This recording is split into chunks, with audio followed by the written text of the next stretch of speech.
Coming to you straight from the Rio Grande and beyond. Broadcasting to the four corners of the globe. So grab your seat, your coffee, or your sundowner. Okay, everybody, here we go. On point, as always. This is Gloves Off. Gloves Off. Back at you in Gloves Off. I'm Professor Buitron, and we're going to be touching base with George Saldana, the founder of 2503 in Texas, which is a group that advocates for parental rights and for visitation rights, which is a huge problem.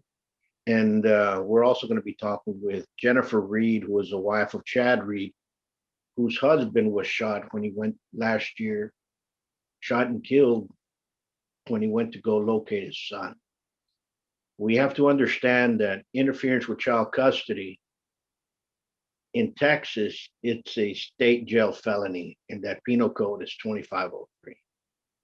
And it has been violated not only by district attorneys, it has been violated by police officers and by many people that just say, you're not going to see your child this weekend. And we're going to see the trend that is building up, because there happens to be a lot of emotions when people go pick up their children, they're denied. There's been a lot of deaths, a lot of shootings lately. People are snapping, and all this can be avoided. And we're going to listen to the reasons why. So I'll introduce them right now. We're back at you in Gloves Off. I'm Paul Buitron. I'm here with two wonderful guests from Texas, and we're here because there's a huge issue that's touching base with a lot of people across Texas.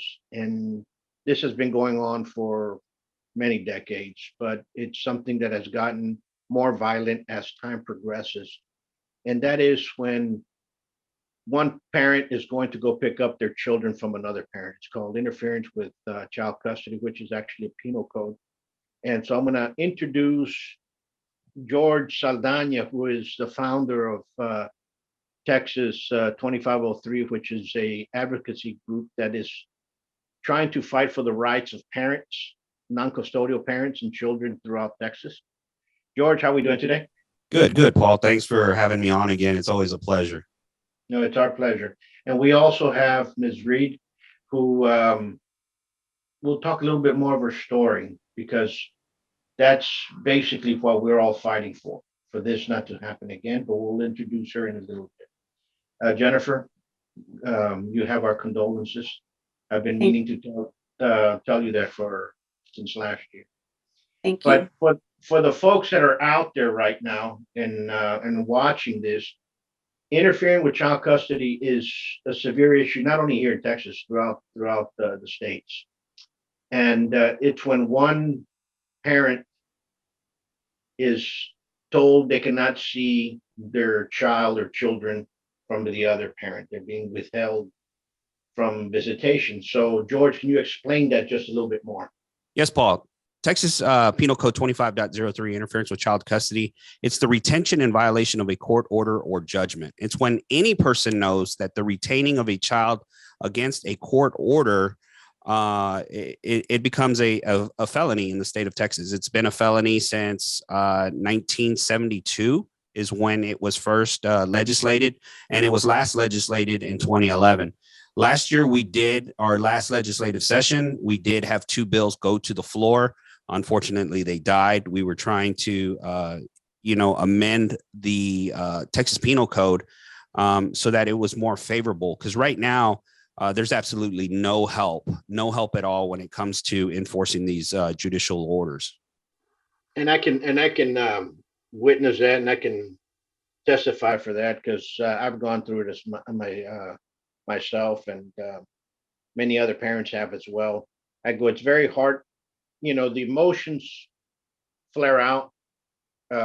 So when you go pick up your child and you're told you're not going to see them, you're not going to. And so when you try to file a complaint, most police officers come out there they look at the non-custodial parent as very aggressive, and they start acting towards them very aggressive. and it shouldn't be that way. So when you try to file a report, they will lie to you, say that the district attorney won't prosecute it, that it's not a crime. So they all of a sudden start this argumental process that goes in there.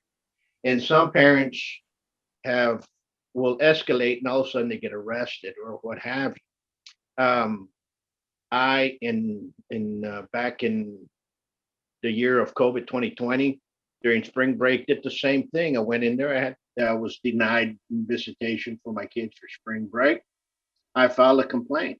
I had the officer step back a couple of steps in front of me and go for his gun. That's when I said, you know what?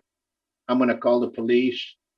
And I dialed the police on the phone, put him on speaker, and he left. So tragedies can happen in the spur of the moment. And Jennifer, let's talk a little bit about that horrific day that came back. What happened? Tell the people exactly what occurred. It was Chad's day to pick up his children, his two sons, and we had picked up my son from school, and we were trying to locate his younger son, whose school lets out at 3:15. And at that time, Chad, it was his weekend with the boys. She had apparently taken him to the doctor. He had been sick. And so Chad was trying to find out, since he wasn't at school, she didn't return him to school, where he was supposed to pick up the child. And she kept saying she would not tell him where his child was. You can pick him up at 6:00 after I get home. And he kept saying, where's my son? I want to get my son. And we were headed to pick up his older son at the high school. And the road we were on, her office was right off of that road.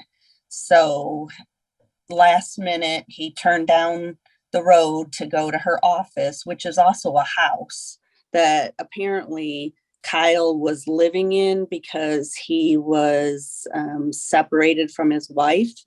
And when we got there, Chad got out of the car, and I was recording because she had lied about things in the past. She would say, tell her attorney that, he hit her, garage, or he was blocking her, or whatever the case may be. She was always saying that things happened. And so I was recording because all he was trying to do was find out where his son was.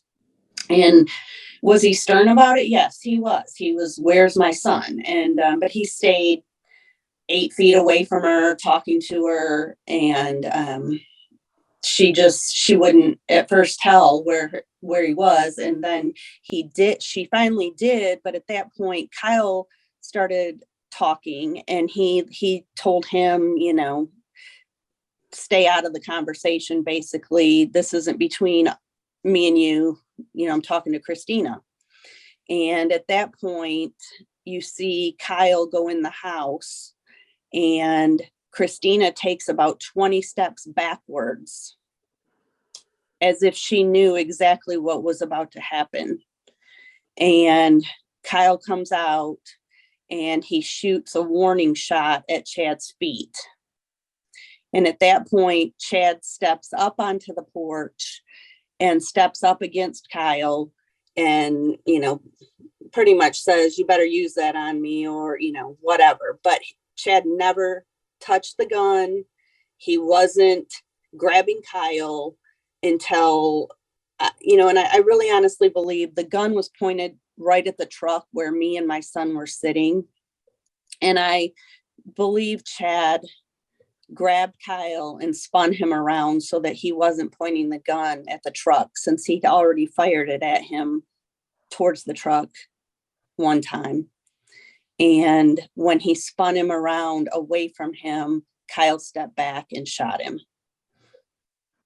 And it all happened within 15 seconds of Kyle walking out the door with the gun. Bottom line is, all he was trying to do was find his son. And if she would have just told him over the phone and text message where his son was at, we never would have been at that location. There never would have been an issue. And when he was married to a judge here in Lubbock that was appointed by Governor Abbott. And so everyone recused themselves. Kyle was never arrested. His cell phone was never taken. He was never drug tested. Nothing ever happened. My son and I were taken to the police station. Our cell phones were taken for the whole weekend. I mean, I really, truly felt like we were the criminal in the case. My children did a TikTok, which exploded, went viral, and the AG's office decided to step in and basically put on a show. And they came to town, pretty much told us to keep our mouths shut. And when we were addressing the law about, it was Chad's time, she was withholding him, and Kyle was helping her. Basically, we were told that was a civil matter, that they wouldn't get involved. Wow. Paul, the story, it sits with me and it bugs me because, my story, and I'm sure a lot of your listeners know my story, but for those that are just tuning in or going to watch this for the first time, I started this movement in late 2017 because I was showing up to these exchange places and I would have to call the cops, right? Because that's what your lawyers tell you to do, is call law enforcement and make a report. And you get so many of these reports and you take them to the courthouse and you turn them in like vouchers, and you're thinking you're going to get more time with your children, or you're going to get, the other parent in trouble, and you won't have this issue again. And unfortunately, it's not like that. It's not like that at all. It's a cat and mouse game, right? And they ask you to go get these reports and take them to civil court so they can suck you into a custody battle, a civil litigation that can last, at the minimum 4 years. I mean, I'm at 4 years right now. No, actually, I'm in year 5. And when they have these cases that they're just blatant disregard for the court orders, and these judges don't do anything, these parents, they do get hot. I've been hot. Yeah.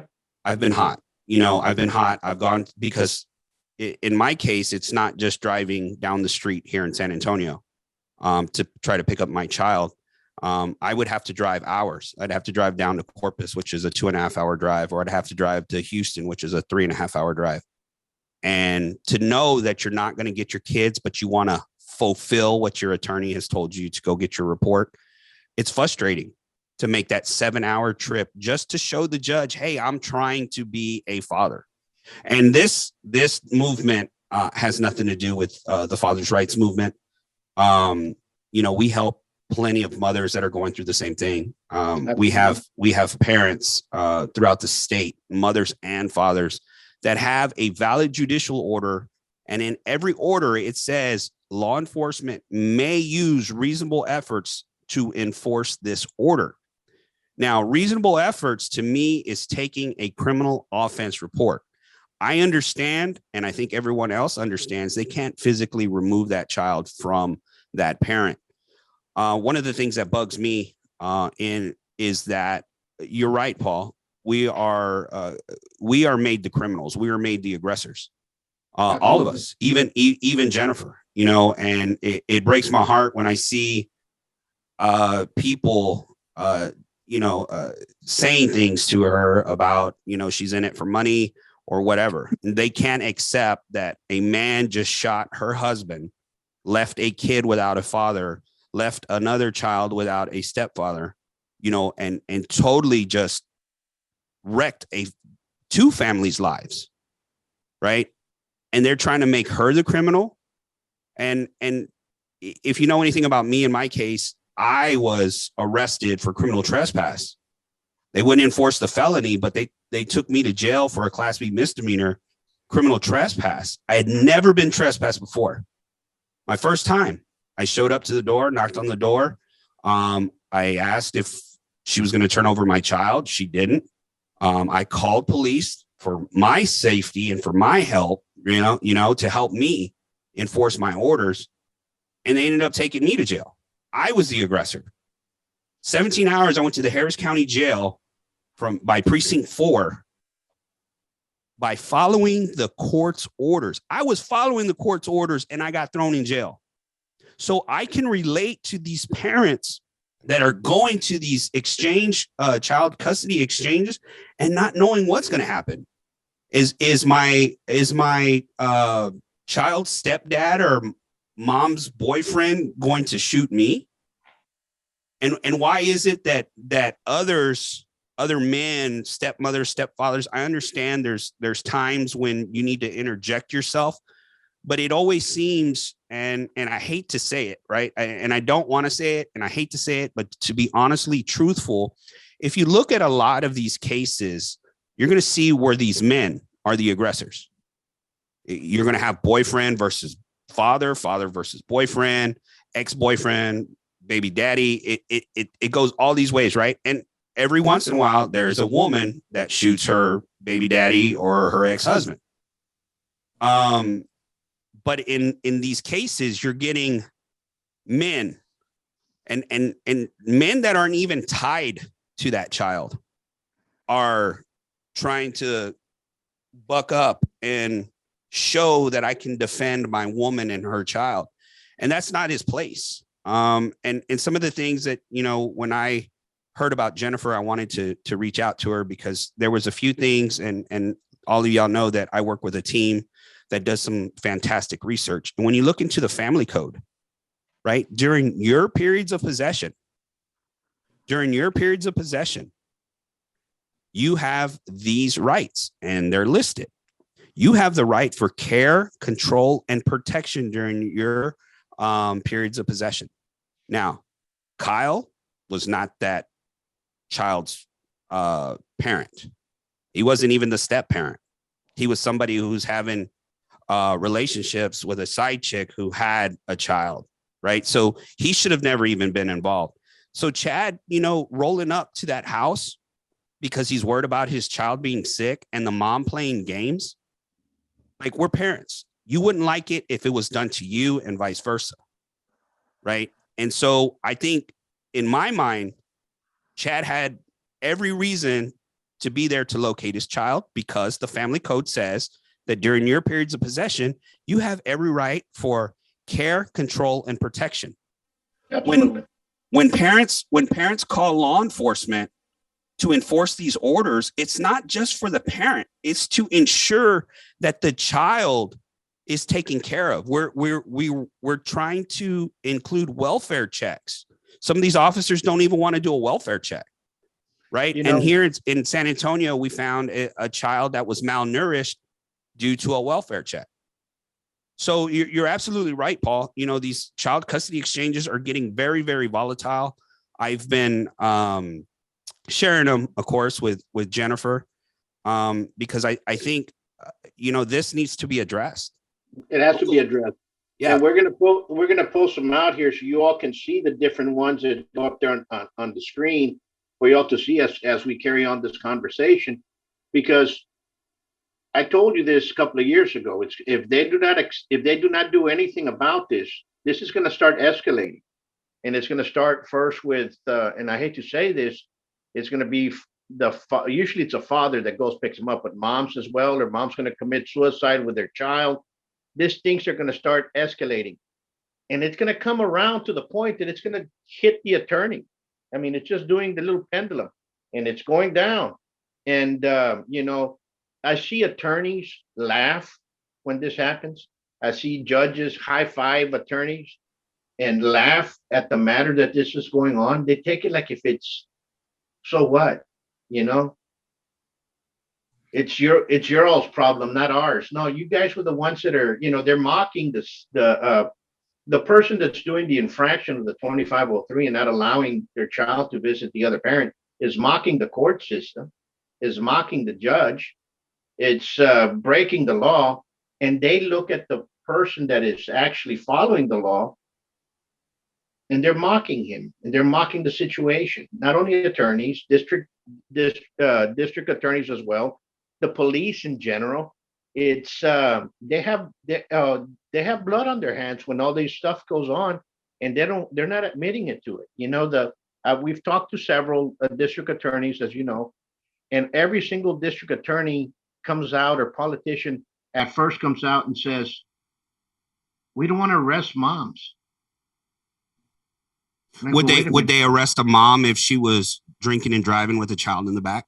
Yeah, no, I understand. And we've asked them those questions. Right. They say, yeah, but arresting moms, it's a voter base.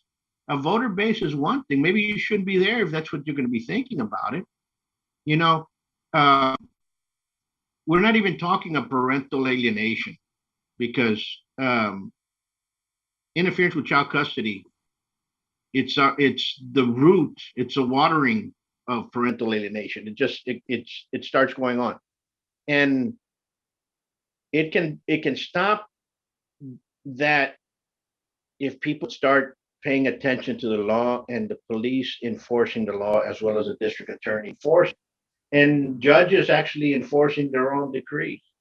In all of those clippings that I've sent you that I've been keeping for a while, those children at these child exchange centers, you take children to exchange, right? At these child exchange points, these children are witnessing these homicides. They are witnessing this violence. Now they have one parent that has passed away, and then they have another parent that is going to go to jail or in some sort of legal trouble because they allowed this to happen or whatever, right? So these children, now where are they going? So now how are those children going to grow up? I sent you 20 clippings of 20 homicides. This Thanksgiving season of 2022, there was 5 of them. There was 2 in California and 3 in Texas, where we had issues at child custody exchanges. And I think 3 people in Houston were shot. They weren't killed, but the rest on the other cases, they all died. A man stabbed a grandmother and the child. It's the same thing with these Amber Alerts. These Amber Alerts, 99.9% of all kidnappings are coming from the parent themselves. This is an issue that needs to be tackled. The way I see it, you have lawmakers that know about it. You have judges that know about it. Lawyers that know about it. The police don't even care. They'll sit there for Thanksgiving and Christmas toy giveaways and say, we gave a kid a bike. Yeah, bless the San Antonio Police Department because we gave 200 bikes away. Well, how many kids did you not help when their parents were asking for them to see them? Or, in San Antonio, I'm not sure if you know that there was a father here, Otis McCain, who shot a San Antonio Police Department detective in front of SAPD headquarters because nobody would help him see his child, and he got frustrated. I'm telling you that there's a lot of people this is gonna escalate, and it's gonna come to the point that it started first with the police, then it's going boyfriend, girlfriend, mother, and in that position. And then it's going to start going back up. Then they're going to turn around. They're going to go after the lawyers and the judges. And I hate to say that, but that's exactly what that pendulum sweep is. And it can be stopped. Nobody wants to stop it. I don't know if they want the attention. I have no idea. But issues like this need to be taken care of, need to be addressed, and they need to be. Paul, we only hear about the high profile cases of this. Chad Reed's case was definitely high profile. One of the cases you might have heard was John Mast. he went through copious amounts of sexual abuse allegations. He ended up beating them. He was excited to see his children. He met up with his ex in a parking lot, and the father-in-law came and shot him. Yeah. And, there's a documentary, I Stand With John, that's out, but all these other cases get lost in the mix. The local media, news media, they'll tell you, oh, there was a shooting down on Main Street at a child custody exchange, but they never go into why is this happening? Why is this happening? Exactly. What is going on with society that we are starting to see this more and more, and it's becoming a common occurrence? Jennifer, Yes. this question goes to you. What do you think should be happening? You experienced the horrific part of this ordeal, but this happens all the time. I can tell you from what I witnessed,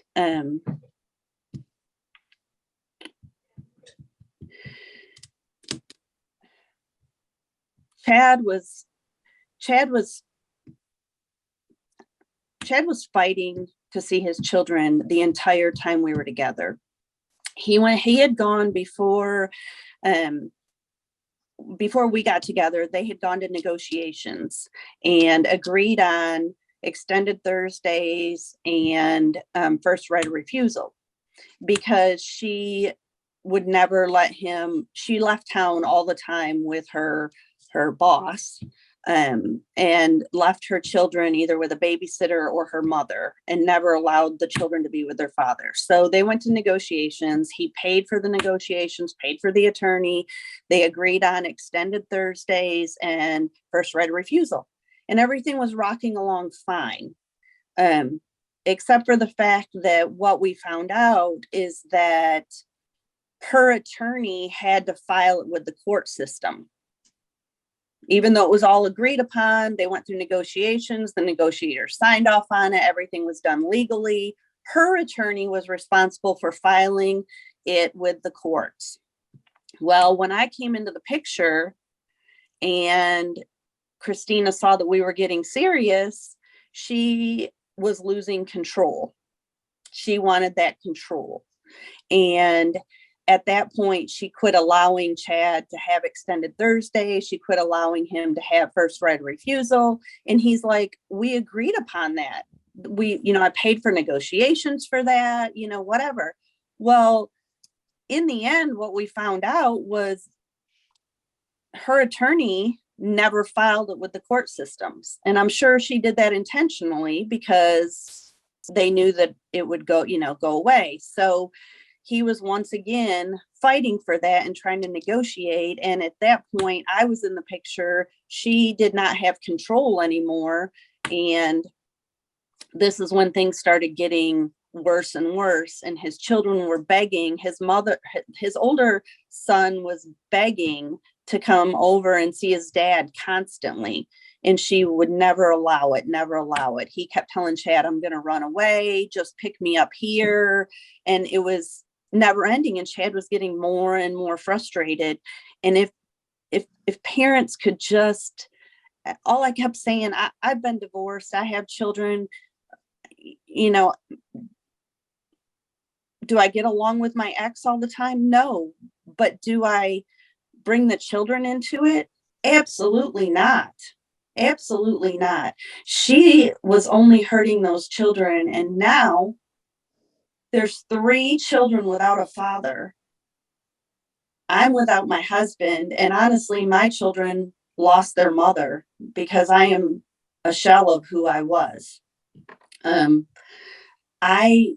not sure what the answer is, except for that there needs to be some law enforcement. When we told the AG's office, when we were talking to them, and we said, what about the fact that she was withholding the child? That's against the law. And they said, we won't do anything about that. That's just a civil matter. Wow. The attorney general said that? They're the highest law enforcement agency within the state of Texas. And I'm glad you brought that up, Jennifer, because I know we spoke about it. And that's very, very disheartening, because the Texas Attorney General, Ken Paxton, right? has put out a brief what the the parents' fundamental rights are, and it talks about due process. And I want to say it's Ken Paxton opinion 402 or something like that. And I can get it to you, but when the top law enforcement agency who gives opinions to these law enforcement agencies tells this whole high profile case, this is a civil matter, that is a huge problem. And another thing is, if you go to their website, they have a Texas Attorney General Penal Code book. And in that book, it says interference with child custody is a third-degree felony. So they got it wrong. They got it wrong in their book because they haven't updated it, because it was a third-degree felony in the late 90s, and they brought it down to a state jail felony, right? But that just shows the incompetence of the Texas Attorney General. The Texas Attorney General, we pulled the numbers, or I shouldn't say I pulled the numbers, or we, it should be Dad Equal Custody was the one who actually pulled the numbers for all the advocacy groups. And we found that 92% of males in the state of Texas are non-custodial parents, or going through the family court system and through the Texas Attorney General, of course, right? So they preach equality. They tell you in their non-custodial handbook that there's 91%. It's actually 91 and 3/4, I think, is the actual percentage. But they know these judges are doing wrong. And this is why I say everybody knows. These lawmakers know. Law enforcement knows. These DAs know. It's all in our books. We have these laws set right now to help us. And our government isn't enforcing the law. And it's all at the expense of the children. Absolutely. Just something in there, you were talking about the incompetence of the Attorney General. Here in Laredo, it's been closed since COVID. You try to go to the office, it's closed. You have to call the 1-800 number. So you're like, so what good are you? What good is it? Oh, they want parents to be behind in child support, and they do it because for every dollar they use on enforcement, the Texas Attorney General is going to get $12 and I think 32 or 36 cents for the dollar that they use on enforcement, right? So all these letters that come and tell you that you're delinquent, for all those dollars that they're using on envelopes and stamps and letterheads and paper and everything else, they're getting $12 on that dollar. And that's the disgusting part, is that there's an incentive to break families up. There's an incentive to keep the dad over here and the mom over here. What gets me here, excuse me for interrupting, is this is a problem that's going to continue going on. You'll see it this weekend. It's the first weekend of December. You're going to have issues like this go out throughout every little town, every city in Texas. You're going to have an issue of interference with child custody occur, and the police are not going to do anything about it. The district attorneys are going to sit back and just smile. What happens is parents are going to get out there, and if you're a parent that's going through this, be calm, be calm, be collective, have a witness. Every time you go pick up the child, document everything that you have in there. I'm not an attorney. I'm just telling you, just be calm. Because if you start getting your emotions ahead of you and you start just shooting off the hip, you never know what type of person the law enforcement officer is that's in front of you. And you never know how he's going to react. You do not know what's going to happen on the other side. You do not know how fast this can de-escalate and into the point that you have become the negative, and it has become a very aggressive, violent situation. And they're going to look at you like if it's your fault and not their fault. And I'm sorry that you're going through this, Jennifer. Nobody should be going through this. But this is where our system and our law enforcement has failed us one more time. And they continue doing this. And they've been doing this for the longest time, but yet they do not want to fix it. I mean, it's just like Uvalde, right? They have a duty to act and they don't. And it's all written in their policies and procedures, their patrol policies on how to take a criminal report from a citizen, right? And so, Jennifer having to jump through hoops because interference with child custody, it being a state jail felony, it being a crime in the state of Texas. Again, I didn't legislate it. My friends didn't legislate it. It was first legislated in 1972. There's a reason why it's legislated as a law. There's a reason why it's been amended since 72 to 2011, right? It's because it needs to be updated. And when these law enforcement officers are telling these parents, go back to court, it's a civil matter. One, it's disheartening. Two, parents don't have the money to keep going in and out of court because one degenerate parent doesn't want to turn over the child. And lawyers are going to say, well, we'll get attorney fees and we'll get this and we'll get that and we'll send her to jail. But it's all a scam. It's all a scam. All of it. Yeah. And the people that are put into those positions to make these decisions, because the law says, right, every felony shall be sent to a magistrate of the county. That's in Chapter 2 of the Code of Criminal Procedure.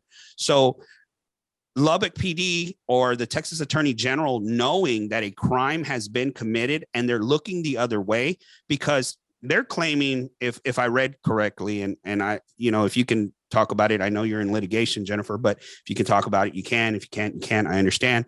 But from one of the things that I understood was that the stand your ground castle law or whatever, it's not, you can't claim that if it's in commission of a crime. If Lubbock PD would have taken, hey, this is interference with child custody because Christina knew that the retention in violation of the court order is a state jail felony, if we would have written it up, Chad or Kyle Caruth probably would not be walking around right now. But instead, everybody just wants to say it's a civil matter. Go take it to court and handle it. I think in the whole case here, there's so much involved in it because Kyle's wife at the time was a district judge appointed by Abbott. And so when police showed up and they found out it was Kyle, and they used the castle doctrine as though it was stand your ground, but you also in the castle doctrine cannot shoot a warning shot and then claim self-defense. So the castle doctrine should have never been allowed anyway. And then withholding the child, so much went into it. But all they did, the DA, everybody recused themselves because of the district judge issue. So nobody wanted to do anything. So somebody made a call. There was city police there. It was outside the city limits, but the police chief was there. The sheriff's office was there. Somebody made the call to not arrest him, not take him to, nothing was done to him. He was on the phone texting his wife as to what he could bring for snacks for the t-ball game while my son and I were at the police department and I'm covered in blood and they're taking my phone and, we were there for hours. Horrific. And at some point, Paul, I'm telling you what's going to happen. That spectrum's going back down. And right now it's with the parents and it's going in here and it's the shootings between the police and the father, and it starts those escalations. Now with shootings between the ex-boyfriend and the ex-husband, or the boyfriend and the ex-husband, or what have you, and it's going down, it's trickling down. And then it's going to come back, and it's going to be the father goes and beats up the attorney because the attorney failed him. Something happened with the altercation with the attorney, and that's when the attorneys are going to turn around and say, wait a minute, there's something wrong with the law. Let's change it.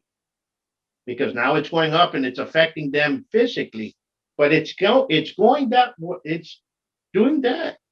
And now you're here with the violence between people. But once it starts going into the attorneys are getting beaten up because emotions flared up, all of a sudden the laws are going to change. Watch what's going to happen. And I'll give that maybe another 2 years.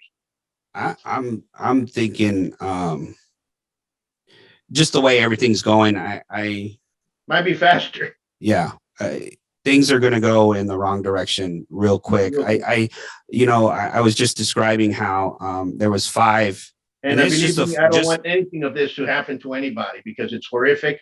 It's nobody's here pressing any type of violence. The problem is you're seeing the pattern, and you're seeing the pattern going fast, and it's going to end up happening to the people that are not protecting these children and not protecting their rights to see their parents.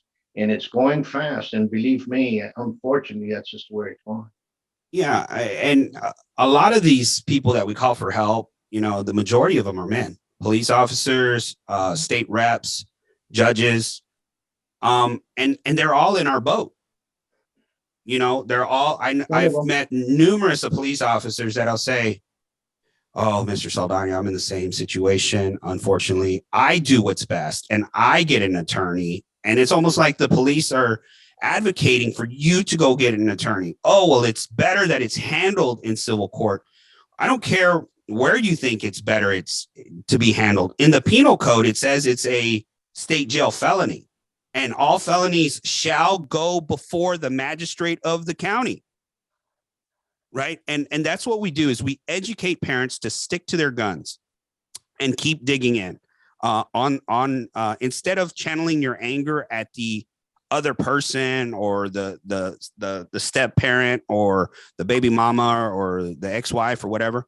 Start channeling that energy towards your state reps, your state senators, to the chiefs, to the sheriffs, and to the DAs. Make meetings with them and ask them and demand for answers as to why they will not enforce a felony.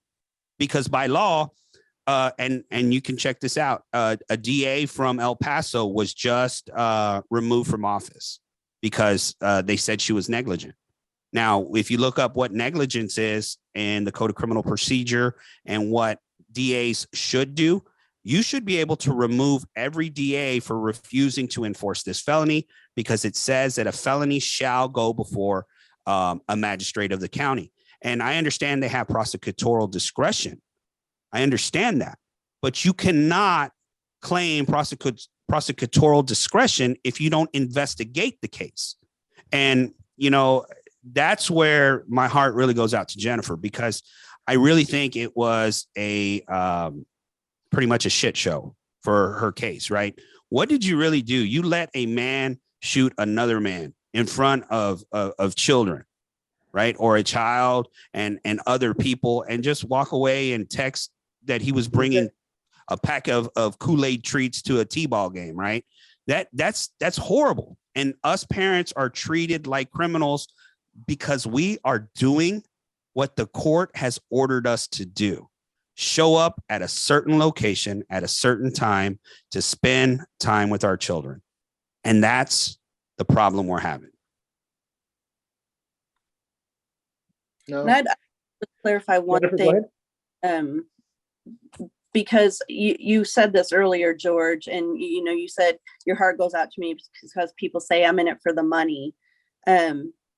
One, I would give every dime I have in the world back to never have gone down that road that day and still have my husband here.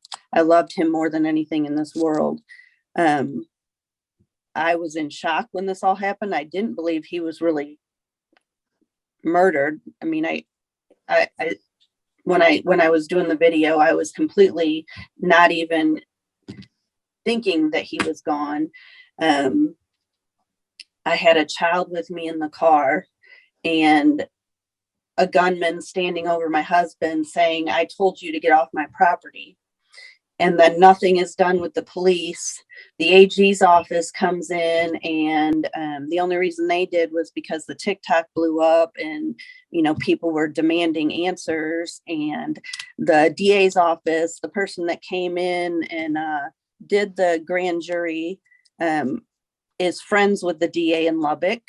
They work together, and everybody taken in to testify at the grand jury were people against Chad.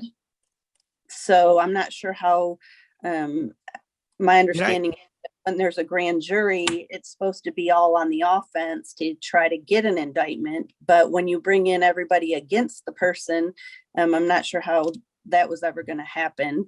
And so as a result, what was left in my hands was a civil suit. Did I see somewhere where it stated that Kyle had donated to Ken Paxton's? Yes. So they're big neighbors to the Paxtons, Abbott, the police in Lubbock. So they're contributors to their campaigns.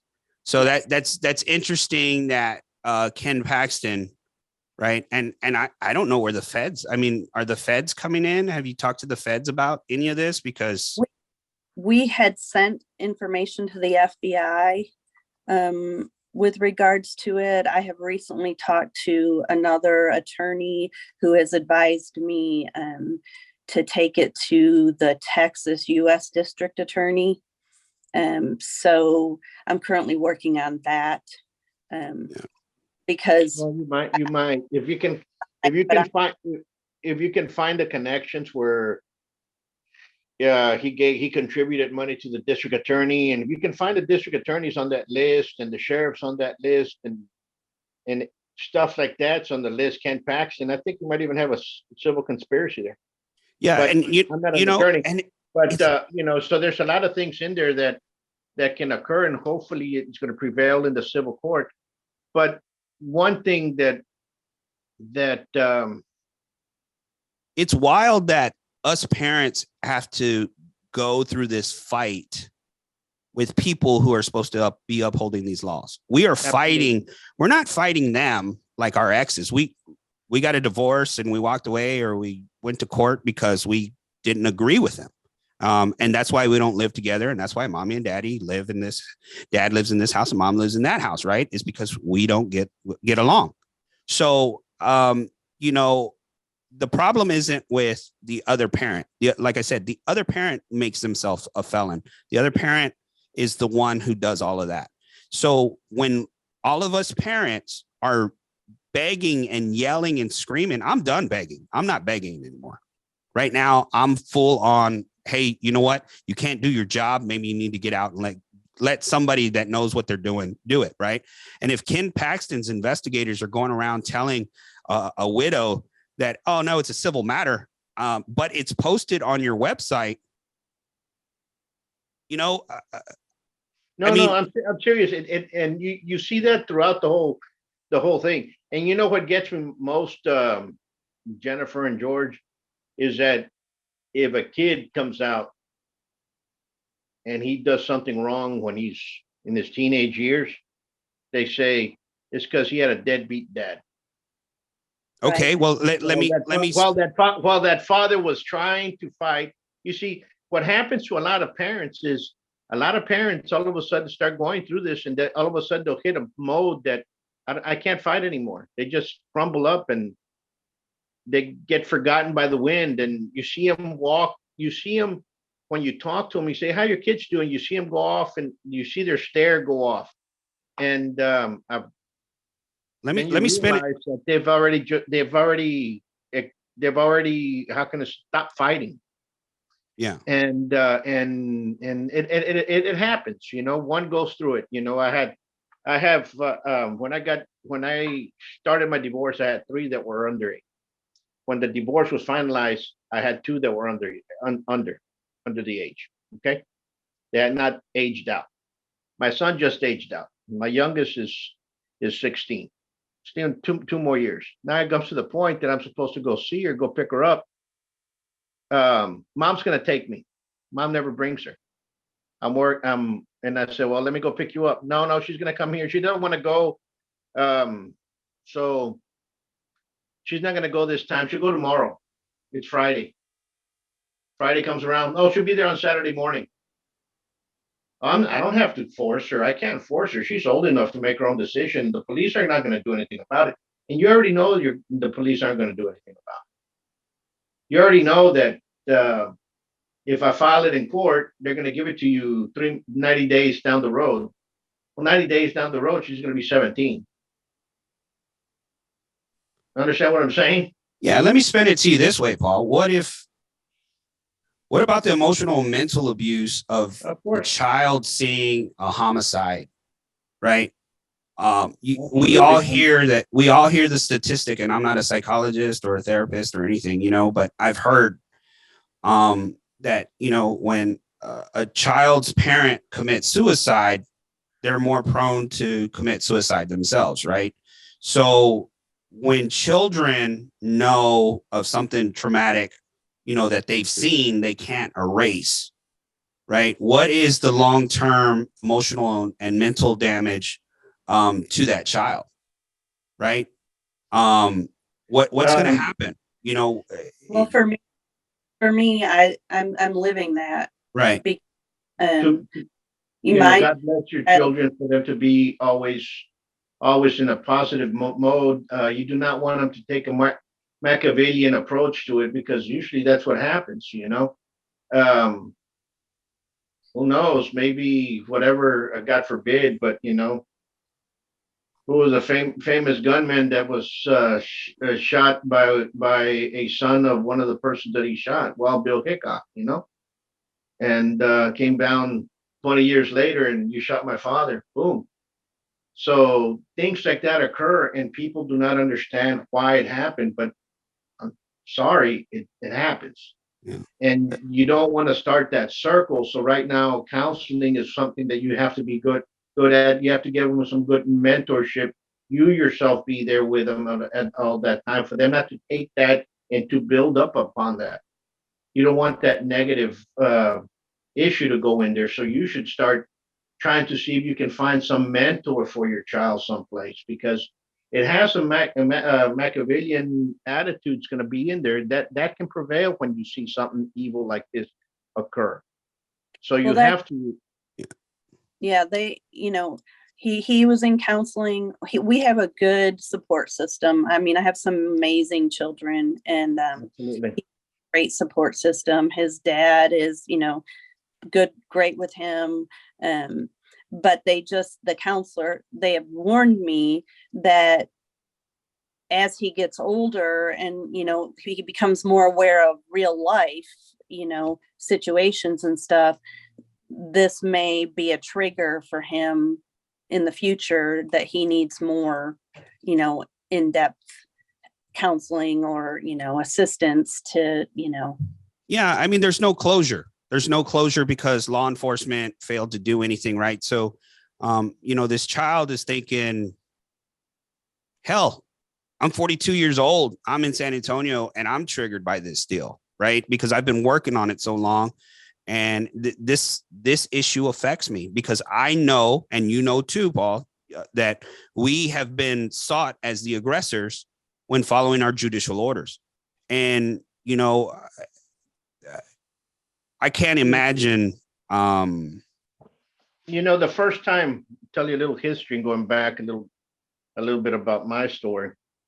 I was at my son's robotic game in San Antonio, and they were with me and on the weekend. So I took them. I drove them up there early that morning. And I've always been. You need both parents in. You can't separate them. The mom showed up. At that time, I was dating my current wife, and the event had ended. So I said, okay, let's go. Let's go get something to eat. Where do you guys want to go eat? You guys anybody? And I even told the table. I remember, does any of you all want to come eat with us? We're gonna go get something to eat. And everybody just kind of looked up, and she goes, "You can't take them." And I go, "Of course. It's my time. I brought them. I'm gonna take 'em." And so all of a sudden, she says, "You don't love your children," in front of everybody. And all these dads were looking at me like, just like, and I'm like, what? I mean, you're going to start this scene here? And I said, it's my weekend. It's because we're going to go, they're going to have some party. They're going to go someplace, laser tag or something that was over. And I said, fine, just let me know where it's at. We'll all go over there and have a good time. No, you can't go. It's only on us. It's only us going to be here, blah, blah, blah, blah, blah. And it started going on. And yet and behold, here comes a police officer who was moonlighting on the Saturday, because it was on a Saturday in high school. And the first thing, he got in front of my face and starts pushing me with his fingers and starts telling me that I'm at the wrong. And I told him, here's my decree. I showed him my decree and it wasn't signed. I had final court, but they never signed it. Let me stop you right there real quick, because this is the funny part. Even if you show them a signed court order, they're still going to do the same thing. Yeah. And so I was like, he goes, so it's not signed. So she can take him with him and you quit doing this, because the only thing you're going to go do is you're going to go and I'm like, and believe me, you have to swallow your ego. You have to swallow your pride. God forbid for you guys out there looking at it, please do not raise your hand on a law enforcement agency. Something horrible will happen. And they'll high five each other on the parking lot after they kill you. And the first thing that happened was that I left. And that's when I contacted George that night and contacted everybody else on Facebook, and I was driving on Facebook talking to people. And then I said to myself, well, I have to go back and look at the decree and start putting things inside. Ended up getting it signed, ended up with 7 different signed decrees, each one saying something different. And it's taken me, oh man, it's already about 8 years to get everything about corrected. And there's still a lot of stuff in there that's left out on purpose. And you go back and change it specifically for that reason, and they'll leave it out on purpose. And they'll say, oh, well, we're sorry. Well, we're just gonna have to do it back again. So, I mean, it's a never ending battle. So for you guys out there that are getting a divorce, I've seen that the worst part out of all the people that we interview is that if the non-custodial parent is a woman, they will really destroy that woman left and right. They will basically, the system will make a mockery of her, because they do it to men all the time. So they're going to have to show it that women are also, understand what I'm saying? So yeah, I mean, like I was saying, 92% of non-custodial parents in state of Texas by the Texas Attorney General is the source. Those are all non-custodial males, right? So the other 8%, let's just say 7, 6, let's just say the other 5% are women, and the 3% is other grandparents, grandfather, whatever. The mothers are trashed. Well, why don't you have your kids? Texas is a woman's state, and you must have been really, really bad for them not to, for them to take your kids away, right? And so that's a lot of the complaints I get from members that are females in our group, right? We also have some outstanding stepmothers. We have outstanding significant others that are in this fight for their husband or their significant other that are trying to see their children. And I applaud them because they're stepping up, trying to do the right thing. And either way, Paul, you're absolutely right with the pendulum. I try to make it a circle. This is all going to circle around because now more and more, I think we have more women in our group than we do men. And I can only contribute that to, I think men just kind of go hard for a few years and then they just don't get their way, and they just give up on their children and they walk away. You're seeing that. That's what I'm seeing is men, they fight. All of a sudden they just collapse. They just can't go any further. I mean, that predicament right now. What do I do? Want me to call the police every time? Go over there? Not going to do anything. Get into an argument with a police officer in the street? God forbid. You never know. It's like pulling the handle on a one-armed bandit in Las Vegas. You never know if you're going to get the lucky number, and you're going to be that lucky number that all of a sudden you're going to be in the news. You don't want to be that. So you never know who you're going to come in there. So you try to avoid that. You try to make sense. Okay, you want to spend time with your mom? Be happy. Just smile. Later on, what I found out with all the people that I've seen is that those that have been alienated from their parents will eventually find out the truth, and the alienator is going to be is going to feel it in when that kid goes into his 20s, 30s, and so on and so forth, when they don't really talk to him, and it's going to be a longer stretch. You might have lost a couple of years here, but in the long run, if everything turns out right, God willing, it's gonna backfire on them. As long as Right, but always be involved with your kids. Always hug them, tell them you love them when you see them. Try to talk to them. I see a lot of parents that go into the first right of first refusal. If the police won't enforce a visitation right, they're not gonna enforce the first right of first refusal. They're not gonna enforce that at 8 o'clock to 9 o'clock they were supposed to get some FaceTime with you. They're not gonna enforce that. So, and the court systems know that, the lawyers know that, and it's just a ploy to go back and set another date and let's put this in there, let's put that in there. Um, I've even been as far as even telling folks, you know what, right now that you guys are lovey-dovey and you're about to get married, why don't you all make a prenuptial agreement on who's going to be able to take care of the kids on 50-50 when you guys get a divorce?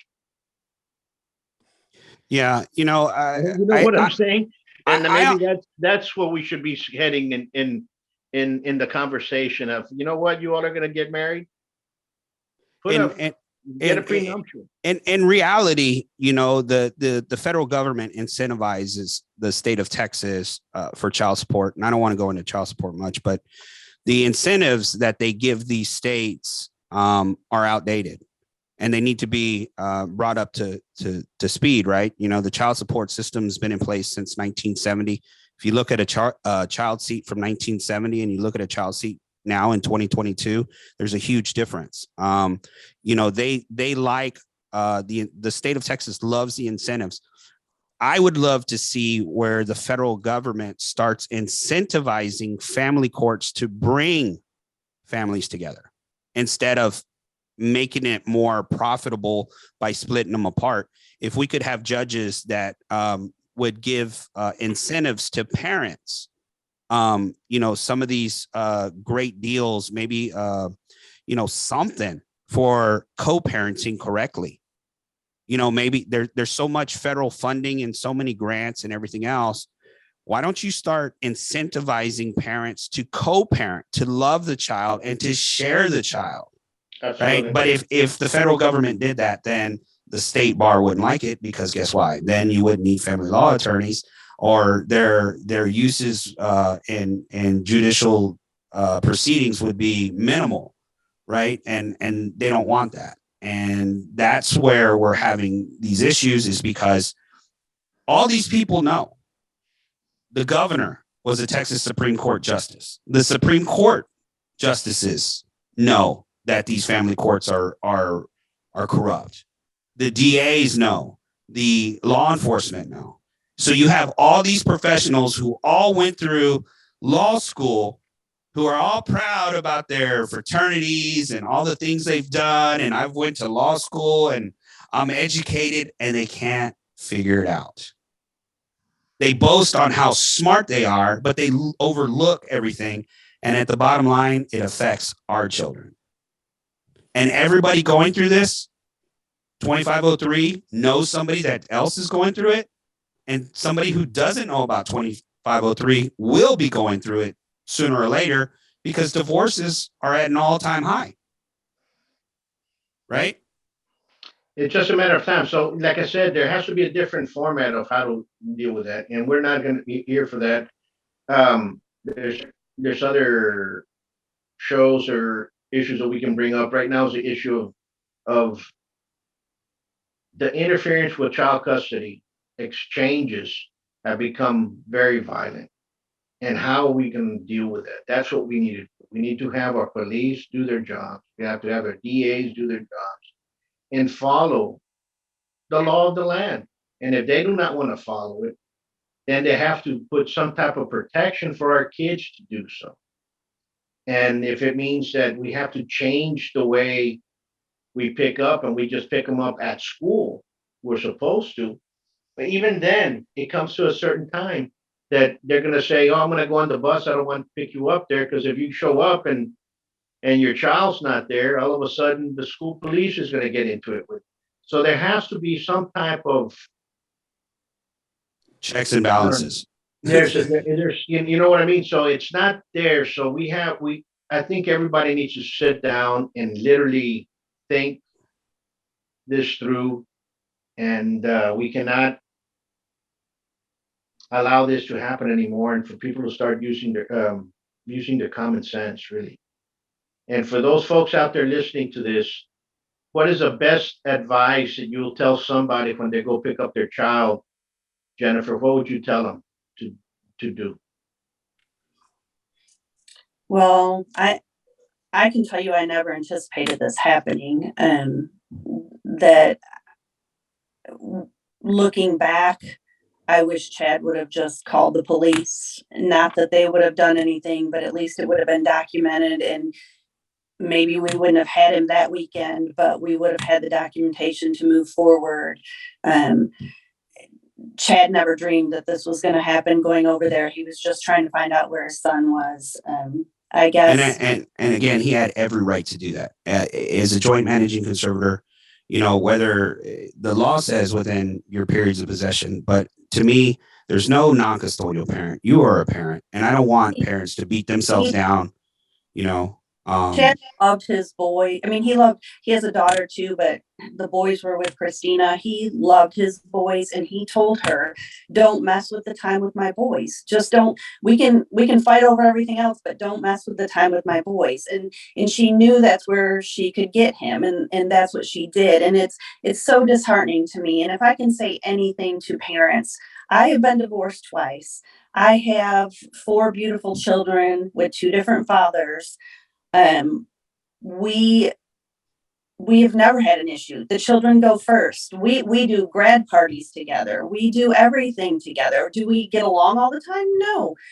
But it's about the children, and I don't understand the need to control somebody so bad that you want to use those children and hurt those children. Because if you love your children and you have 2 good parents that love their children and there's no abuse and it's not, why would you Absolutely. not want the positive relationships on both sides? And Absolutely. I just want to encourage parents to realize, take the control out of it. Love your children. And if they have a father or a mother who loves them, oh my gosh, they are so blessed. So many parents are begging for the other parent to be involved, and they're not. And if you have it, cherish it. Even if you don't get along, cherish the fact that they love their kids and they have 2 families that love them. I loved those boys. We had great times together. I miss them terribly. I hopefully when they're 18, I'll be able to see them again. I have not tried to pursue seeing them at all or contacting them because I knew that she would, ultimately have a meltdown about it. And that's what happened when I did accidentally run into Colton and I kissed him on the forehead. Now I'm in a, court, trying to get past that, which I think it will all be fine in the end.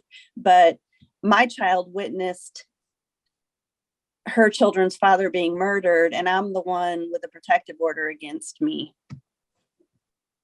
I'm sorry that's happening to you. Nobody should be going through this.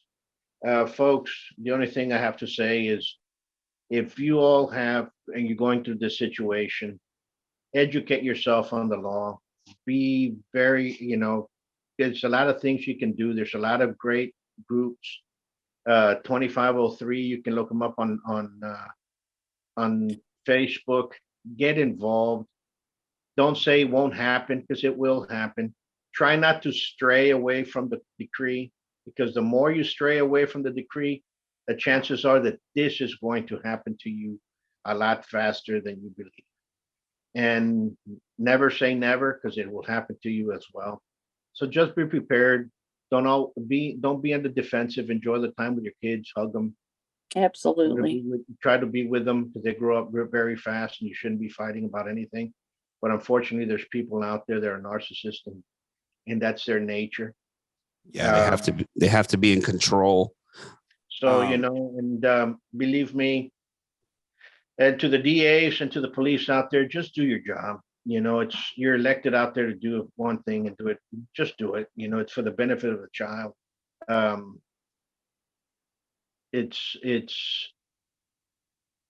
Listen, parents, we don't want our kids to grow up doing any crime. But if you always get away with doing a crime, and your child understands that you're getting away with it, and you're doing something wrong, and the police come over and you're doing something wrong, what are you teaching them? That they can get away with certain things. And guess what? One day they're going to think that they're going to be going into a store and they're going to steal something, God forbid. And guess what? Or do something wrong, and they're not going to get away from the police. They're going to have to pay. They're going to have to listen to the words, with the defendant still rise, and they learn to get away from they can get anything done away from police, because you were always getting away with this infraction. Don't teach them that. On the contrary, in the discipline that you have to follow through with it. Make sure that the other parent can teach them how to throw a ball, what have you. Understand? And people might get married and other things, or what else? Maybe that other father might teach them how to fish. Who knows? But don't try to punish one because you got a divorce. That's with your children. That's the worst thing you can do. That's what I say. And I want to thank you, George, for doing the stuff that you're doing. And Jennifer, our hearts go out with you. And stand tall. Justice will come your way. Jennifer, if we want to follow you, where can we follow you at? There's a page called Justice for Chad Reed that was started, and that would be great. The more followers we can get and towards this fight for justice, I will not give it up. Chad's never coming back to me, and I will just spend whatever time I have fighting to get justice for him. I'd love to work with you on creating maybe a Chad Reed bill, to address these child custody exchanges. I think it would be beneficial, and it honor Chad, to have something in Texas named after him, because Absolutely. We've all lived it. We've all gone through it. My name is George Saldana, and I want to thank you, everybody, for watching. You can find us on Facebook. I have a public page called Interference with Child Custody. I have a official Interference with Child Custody group page, which is private. You can find us on Facebook, TikTok, Instagram, and on YouTube. Paul, again, thank you. It's always a pleasure coming on. Thanks, Jennifer, for spending time with us and sharing your story. Thanks, Paul. Thank you all, and thank you, George, for all you. We'll be in touch. We'll continue moving forward, and there's other ideas that might come up, and I think there's something on the right track with what George said about placing a bill for Chad. I'm behind that 100%. Yeah, me too, 100%. Okay. Until next time, much peace. Thank you all. Thank you. Have you ever wondered about what happens in a martial arts studio? Well, you start right away by setting goals, building determination, gaining focus, building skills, all while becoming more fit, gaining confidence, and learning self-defense. Buitron Academy is a school where attitude meets aptitude. So give us a call at 956-401-4868.